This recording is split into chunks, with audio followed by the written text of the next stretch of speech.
जय गुरु जी, शुक्राना गुरु जी। संगत जी, आज हम शिव महापुराण के विद्वेश्वर संहिता के 16वें अध्याय का पाठ करेंगे, जिसमें हम पढ़ेंगे पार्थिव पूजन और उसका फल। ऋषि बोले, हे सुत जी, अब आप हमें उस पार्थिव पूजन की विधि बतलाइए जिससे अभिष्ट सिद्ध होते हैं। सुत जी बोले, आपका प्रश्न बड़ा उत्तम है, आप सुनिए, मैं कहता हूँ। हे महर्षियों, मिट्टी से बनाई हुई प्रतिमा का पूजन करने से पुरुष हो या स्त्री सभी के मनोरथ पूर्ण होते हैं।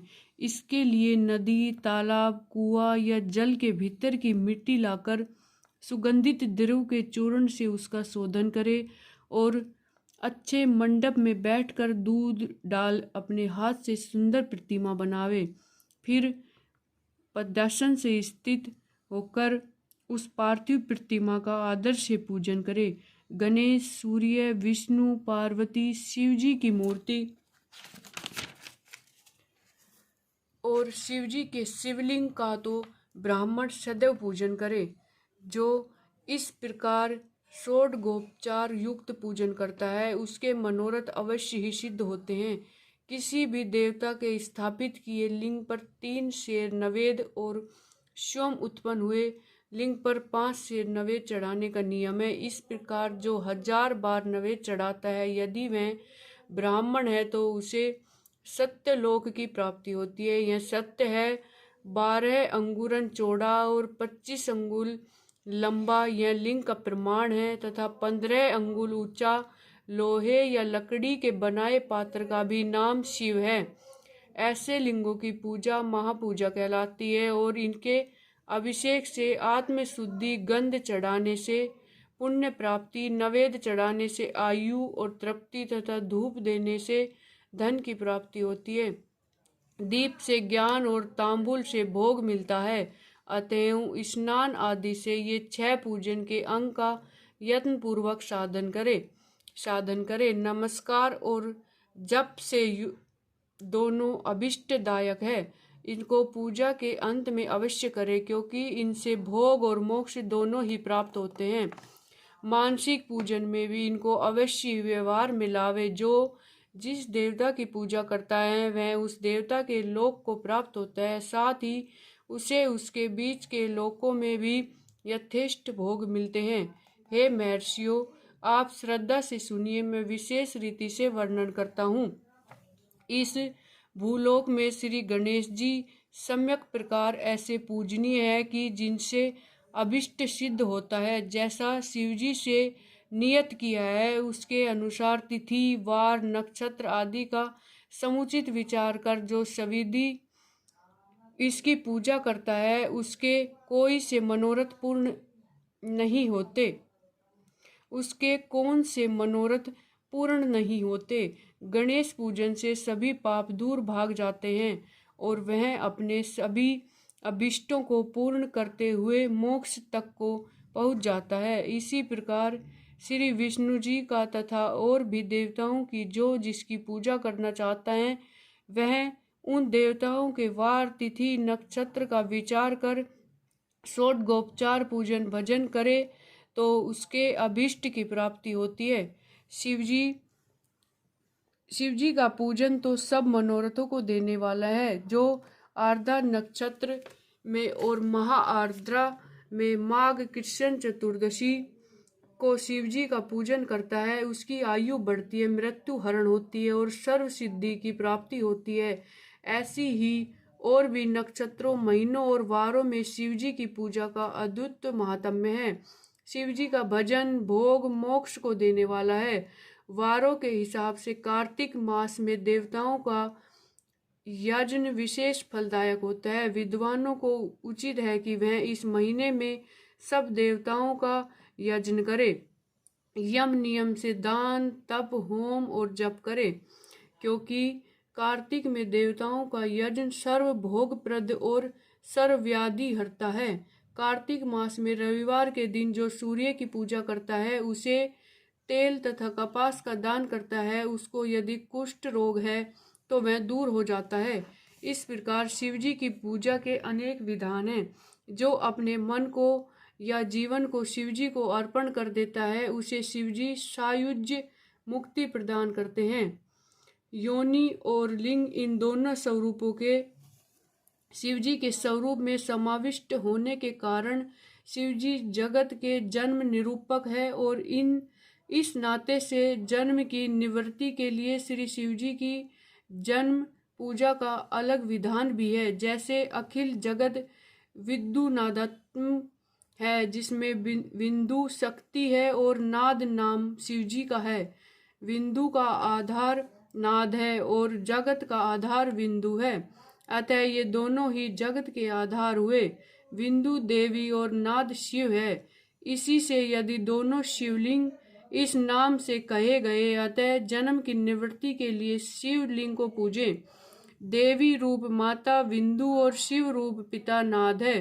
पूज्य माता पिता की पूजा करने से निश्चय ही परमानंद प्राप्त होता है। जिसे परमानंद की इच्छा हो वह शिवलिंग की पूजा करे। जैसे जो पुत्र माता पिता की सेवा करता है उस पर माता पिता कृपालु रहते हैं, वैसे ही शिवलिंग माता पिता के इस मुख्य रूप को जानकर उसकी पूजा करें। हे मुनि पुंगवो, जैसे भर्गा अर्थात पुरुष और प्रकृति से ही दो जन्म के मुख है, वैसे ही शिवलिंग भी है। पुरुष से प्रकृति में मेल ही जन्म कहलाता है और प्रकृति से व्यक्त हुआ तो दूसरा जन्म कहलाया। अतएव जंतु पुरुष से ही जन्म और मृत्यु बारंबार प्राप्त करता है। माया से जन्म, जन्म से जीर्ण और इसी से जीव नाम पड़ा। जन्म होते ही यह फांसी से बंध जाता है, इसी से इस जीव शब्द का यह अर्थ हुआ। अतएव जन्म की फांसी से छूटने के लिए जन्म लिंग को अच्छी तरह पूजे। भय से भंग प्रकृति का नाम पड़ा और यह प्राकृत शब्द मात्रा आदि से प्रकृति तथा इंद्रिय और भोजन से भंग का यह भोग ऐसा शब्द हुआ। अतः मुख्य भंग तो प्रकृति और भगवान श्री शिवजी भगवान कहे गए। इस प्रकार ये ही भगवान भोग के दाता है और कोई भोग को देने वाला नहीं है।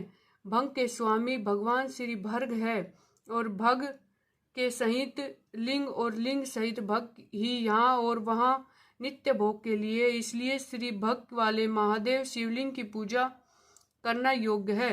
शिव भक्ति के मिलाप का नाम लिंग है। शिवजी अपने लिंग के पूजन करने से प्रसन्न हो जाते हैं। जो इस शिवलिंग का सादर पूर्वक पूजन करता है वह जन्मादि से निवृत्त हो जाता है।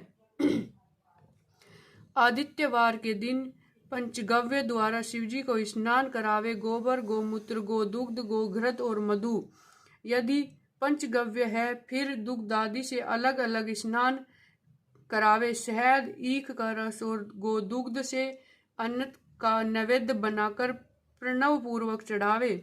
जो इस प्रकार आदित्यवार के दिन प्रणव पूर्वक महालिंग की पूजा करता है उसका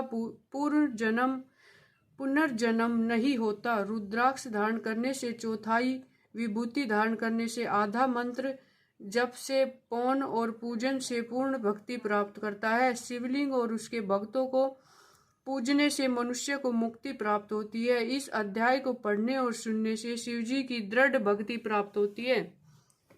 17वां अध्याय प्रणव पंचाक्षरी का महात्म्य। ऋषियों ने कहा, हे महामुने, प्रणव एवं षडलिंग का क्या महात्म्य है तथा शिवजी की भक्ति पूजा का क्या विधान है, हमें सुनाइए। सुतजी बोले, हे ऋषियों, यह आप लोगों ने बड़ा उत्तम प्रश्न पूछा है। इसका उत्तर तो श्री महादेव जी ही जानते हैं, अन्य नहीं।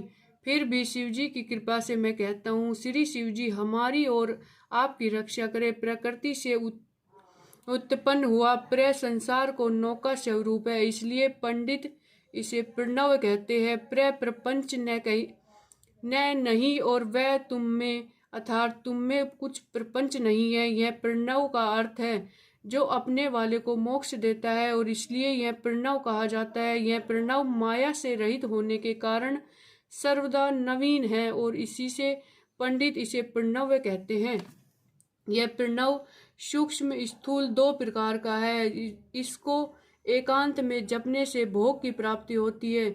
जो और जो इसे 36 करोड़ जप लेता है वह योगी हो जाता है। यह एकार, उकार, मकार, बिंदु और नाद सहित तथा शब्द काल कला से युक्त और अर्थात ए उ मैं इन 3 दीर्घ अक्षरों और मात्राओं सहित प्रणव होता है, जो योगियों के हृदय में निवास करता है।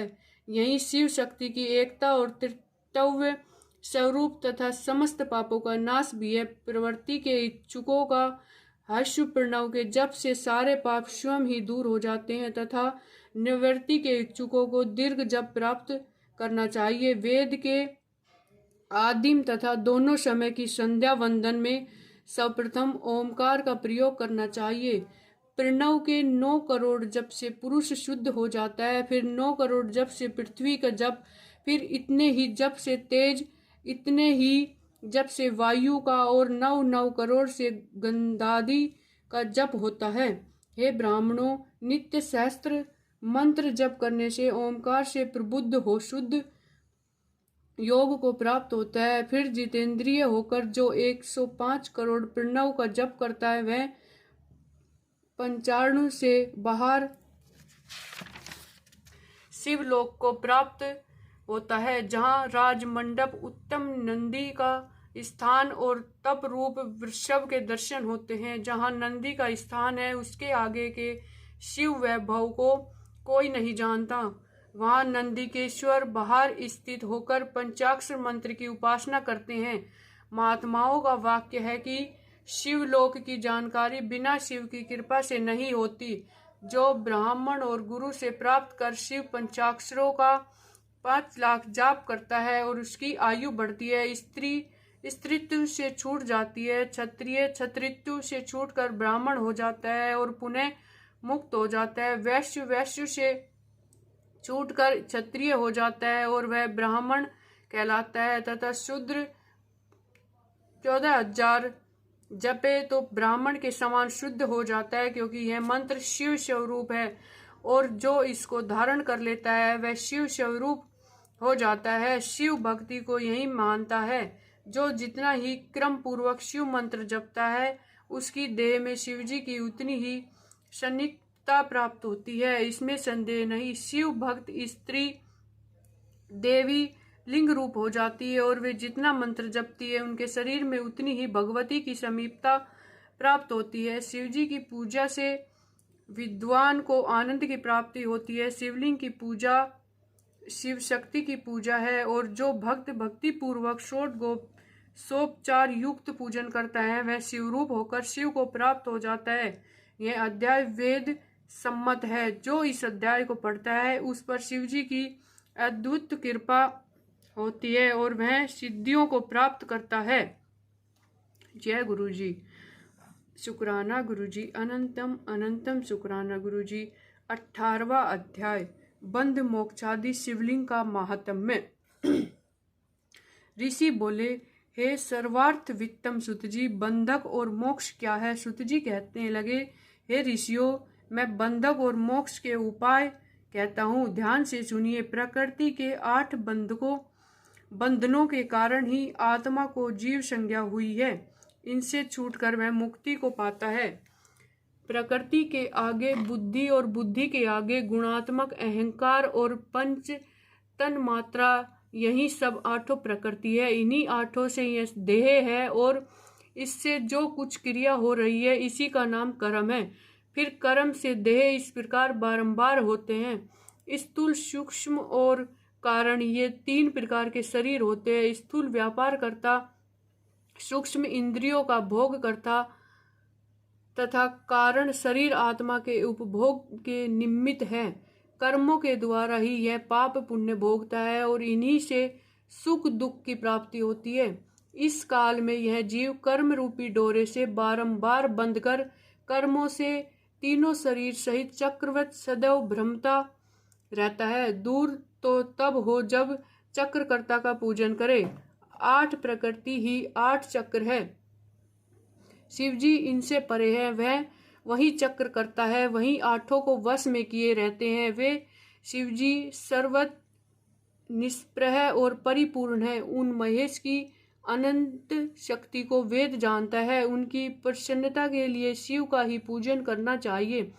जो मन, वचन, शरीर और धन से बैरलिंग या भक्त जनों में शिव भावना करके उसकी पूजा करते हैं, उन पर महेश जो प्रकृति से परे शिव है निसंदेह अवश्य ही प्रसन्न होते हैं। फिर तो प्रकृति पर्यंत संपूर्ण कर्म उसके वश में हो जाते हैं, और जब उस प्रकार का वह मुक्त और आत्मराम हो जाता है, क्योंकि तब उसका कर्मदेह भी उसके अपने वश में हो जाता है और उसका फिर शिवलोक में वास होता है, तब वह सांब के समीप हो जाता है और शिव की समानता को प्राप्त कर उनके महाप्रसाद के लाभ से उनकी बुद्धि अपने वश में हो जाती है। इस प्रकार शिव जी का मानस ऐश्वर्य बिना यंत्र के ही प्राप्त हो जाता है, जिसमें सर्वज्ञता आदि ऐश्वर्य सब कुछ उन्हें प्राप्त होता है। उसी को वेद शास्त्रज्ञ सायुज्य मुक्ति भी कहते हैं। अतएव शिव जी को प्रसन्न करने के लिए शिव जी की पूजा करें, शिव की क्रिया, शिव का तप और शिव का जप करें। जब तक सो न जाए शिव के ही ज्ञान, ध्यान और उनके नामादिक अभ्यास में लगा रहे और मृत्यु पर्यंत ऐसे ही समय व्यतीत करे। पहले कहे हुए मंत्रों द्वारा पुष्प चढ़ाकर शिव जी की अर्चना करे तो मंगल प्राप्त हो।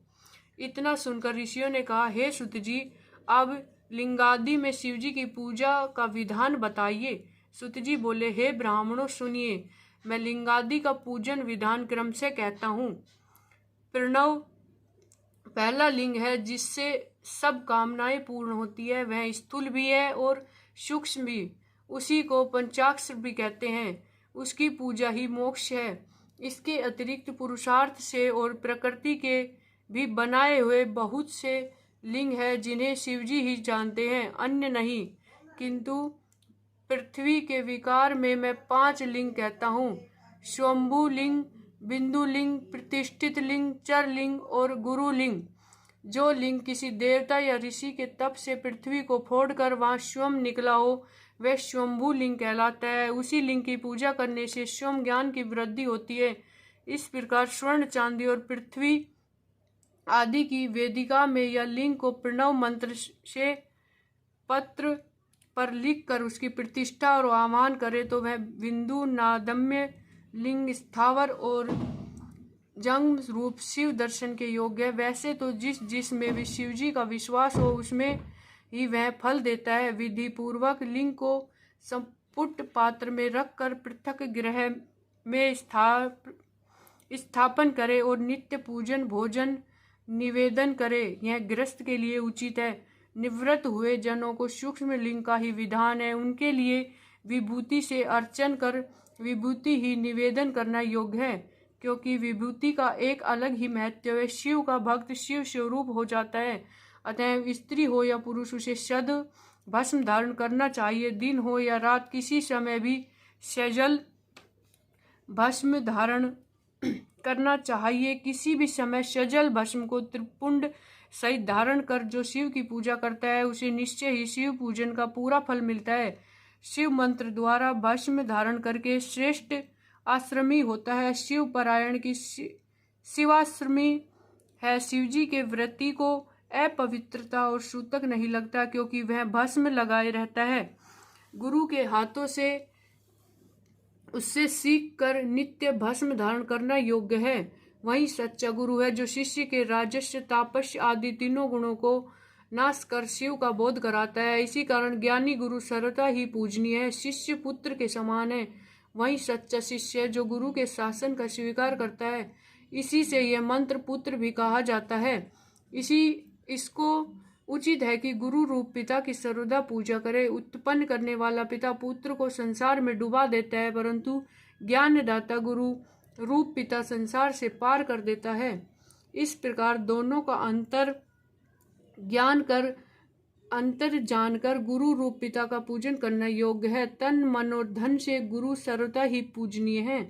गुरु पूजा से भगवान शिव की पूजा हो जाती है। गुरु भी विशेष ज्ञाता होना चाहिए और बड़े यत्न से ऐसे गुरु को ग्रहण करे। अज्ञान का नाश करना ही गुरु का कार्य है। यदि विशेष ज्ञाता गुरु हो तो अज्ञान को हटा सकता है। सब कर्मों के आदि में विघ्न नाशक गणेश जी का पूजन करना चाहिए। फिर सब बाधाओं की शांति के लिए देवताओं को पूजन करें। दैहिक, दैविक और भौतिक तीनों प्रकार के दोष पाप देवादिक पूजन से शांत हो जाते हैं। आचार्य जहाँ कहे वैसा विष्णु आदि की पूजा करे, जिसमें जप और हवन आदि का सभी विधान संपन्न होता है। दान आदि का भी नियम पालन करना पड़ता है। प्रतिमा का दान भी किया जाता है। स्वर्ण प्रतिमा का दान दक्षिणा सहित करे। संपूर्ण आयु की सिद्धि के लिए तिल का दान करे। व्याधि दूर करने के लिए घृत का पात्र दान देवे। 1000 ब्राह्मणों को भोजन करावे। दरिद्र हो तो गो को भोजन करावे, अथवा और भी धनवान हो तो यथाशक्ति भोजन करावे। भूत आदि की शांति के लिए भैरव जी की पूजा करे और सबसे अंत में श्री शिव जी का महाभिषेक करे तथा उन्हें नैवेद्य समर्पण कर बहुत से ब्राह्मणों को भोजन करावे। यदि इस प्रकार का शांति यज्ञ प्रत्येक वर्ष फाल्गुन मास में करे तो बहुत से दोषों की शांति हो जाती है। यदि ऐसा सभी दक्षिणायुक्त यज्ञादिक कर्म धनाभाव के कारण करने में असमर्थ हो तो स्थान करके कुछ दान देवे और 108 मंत्र द्वारा सूर्य को नमस्कार करे, अथवा 10,000 लक्ष अथवा करोड़ नमस्कार करे। इस प्रकार के नमस्कार रूप यज्ञ से संपूर्ण देवता प्रसन्न हो जाते हैं। फिर शिव भगवान से इस प्रकार प्रार्थना करेगी कि हे शिव जी, आप सगुण और प्रकाश में हैं। आपके स्वरूप में मैंने अपनी बुद्धि अर्पण कर दी है और जो कुछ भी मेरा है वह सब मुझ सहित आपका है। मैं अपनी देह से नम्र हूँ। हे प्रभु, आप महान हैं और आपका होने से ही मेरा स्वरूप शून्य नहीं है, क्योंकि मैं आपका दास हूँ। इस प्रकार की प्रार्थना कर नमस्कार पूर्वक आत्मयज्ञ की कल्पना करे और आचार्य एवं गुरु जैसा बतावे वैसा पापनाशक विधान करे और आचार्य एवं गुरु जैसा बतावे वैसा पापनाशक विधान करे। शिव धर्मों में प्रदक्षिणा सबसे श्रेष्ठ है। क्रिया से युक्त जप रूप प्रणव ही प्रदक्षिणा है। जन्म और मरण माया चक्र है और इसी को शिव का बलिपीठ कहते हैं। बलिपीठ से प्रारंभ करके प्रदक्षिणा के क्रम से नमस्कार द्वारा आत्मसमर्पण करे, अर्थात जन्म और मरण दोनों को शिव की माया में अर्पण कर देवे। शिव की माया में अर्पण करने से फिर आप आत्मा और जन्म मरण नहीं प्राप्त होती और प्राणी मुक्त हो जाता है। जब तक शरीर क्रिया के अधीन है तभी तक बद्ध होने से यह जीव कहा जाता है और स्थूल, सूक्ष्म और कारण तीनों शरीरों को वश करने पर विद्वानों द्वारा यही मुक्त कहा जाता है। शिवजी ही इस माया चक्र के प्रणेता है। शिवजी ही सबके परम कारण है। शिवजी की माया में अर्पित द्वंद्व का शिवजी ही निवारण करते हैं। जब हम शिव द्वारा कल्पित द्वंद्व को शिव में ही अर्पण कर देते हैं तब उसके निवारण करता शिवजी निश्चय ही उसका निवारण कर देते हैं। हे ब्राह्मणों, प्रदक्षिणा और नमस्कार शिवजी को अत्यंत प्रिय है। जो परमात्मा शिव की इस प्रकार षोडशोपचार वाली पूजा प्रदक्षिणा और नमस्कार करते हैं उन्हें महान फल की प्राप्ति होती है। पृथ्वी में ऐसा कोई पातक नहीं जो प्रदक्षिणा से नाश न होता हो। इसलिए प्रदक्षिणा से ही समस्त पापों का नाश करे। जैसे भी हो, शुद्ध अन्न खाकर जीव हिंसादि से रहित हो, एकाग्र मन से शिवजी की भक्ति करे और मौन रहकर शिव रहस्य का मनन कर यथाशक्य गोदान करे। परंतु शिव भक्तों में अवश्य ही शिव महात्म्य को प्रकाशित करे। शिव मंत्र के रहस्य को शिव ही जानते हैं, अन्य नहीं। शिव भक्त को चाहिए कि नित्य ही शिवलिंग का आश्रय कर वास करे। हे ब्राह्मणों, जो मनुष्य इस अध्याय को पढ़ेंगे या सुनेंगे वे शिवजी की कृपा से ज्ञान को प्राप्त करेंगे। जय गुरु जी, शुक्राना गुरु जी, संगत जी। अगली वीडियो में हम पार्थिव शिवलिंग पूजादि और भस्म के प्रकार का अध्ययन करेंगे। ओम नमः शिवाय। शिवजी सदा सहाय। ओम नमः शिवाय। गुरुजी सदा सहाय। जय गुरु जी, शुक्राना गुरु जी। अनंतम अनंतम शुक्राना गुरु जी।